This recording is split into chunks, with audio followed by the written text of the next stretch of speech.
Hey, j'ai pris ce trade à l'achat sur le Nasdaq ce mardi sans news.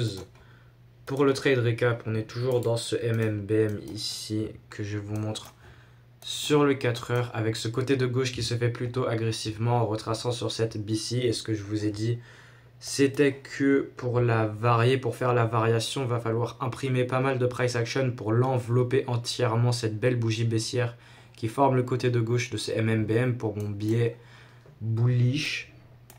Et alors en analyse pre-market, plusieurs scénarios, soit on continue tout droit vers la ERL sur ce sort de price action qui se courbe un peu, et justement vu qu'il se courbe un petit peu, ça laisse à potentiellement deviner que peut-être il peut faire ce scénario où il revient pour prendre de la liquidité pour ensuite y aller, et ça c'est le scénario qu'on est en train de faire au final.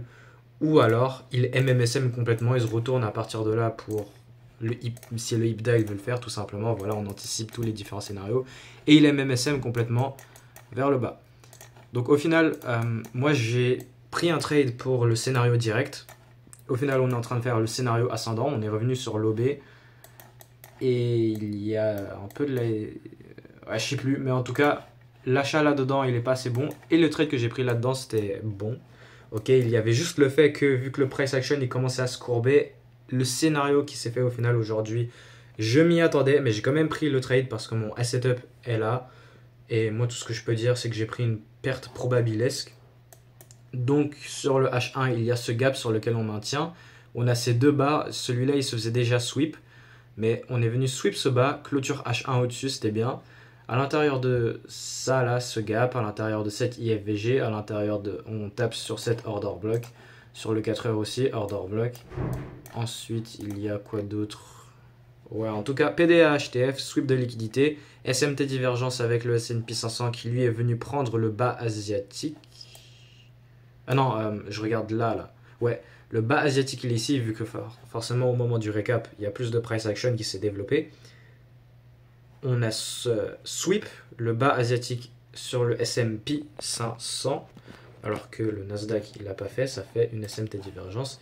Et puis sur le M15, alors c'est un setup qui s'était préparé, il était en train de se former avant le market open, et c'est un scénario un peu plus entrée directe. J'ai quand même pris le trade dès qu'on a ouvert la macro de 9h45 à 10h15, vu que la clôture M15 de 9h30 était ma confirmation qu'il y a CSD. On a cette CSD M15 qui rejette les points d'intérêt, les niveaux bleus, avec la sweep de liquidité et la SMT divergence.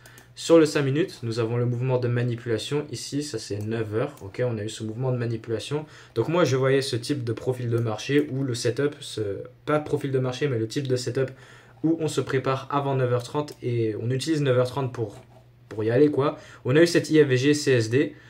J'aimais pas trop cette forme avec mon expérience. Je connais un peu cette figure. Donc le prix, il revient, il reteste. Et là, il y a ce bougie de rejet. Et j'ai acheté sur la prochaine bougie, qui est aussi la nouvelle bougie de 15 minutes, vu qu'on avait clôturé la bougie de 15 minutes de 9h30. Et j'ai pris cet achat et le prix, il a complètement ram vers mon stop loss. Et voilà pour le trade d'aujourd'hui, c'est juste une perte probabilesque. Au final, le prix, il vient faire l'autre scénario que j'avais prévu en pré-market, où on fait le scénario ascendant, et là, ensuite, on prend le temps de se retourner. Mais ouais, il n'y a rien de cool là-dedans. Ça vient de sonner à la porte. Excusez-moi pour les bruits de fond. Et je vais juste terminer le trade récap avec l'US 30. Prenez la suite du trade récap d'hier, ok. Il s'est passé ça.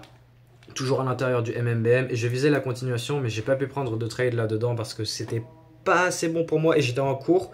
On était hors macro au moment où ça s'est fait, si on considère qu'il y aurait un trade. Et on était hors macro et je regardais pas vraiment le graphique pendant qu'on était hors macro, pendant qu'on était en cours et que j'étais en train de faire des trucs de cours, quoi. Alors là, ce qui s'est passé, on a ce petit sweep interne ici, fair value gap H4 qu'on respecte au final. Ouais, on est en train de respecter forcément au moment qu'on est en bas. Au moment du temps, en bas de cette mèche, c'est une belle bougie baissière.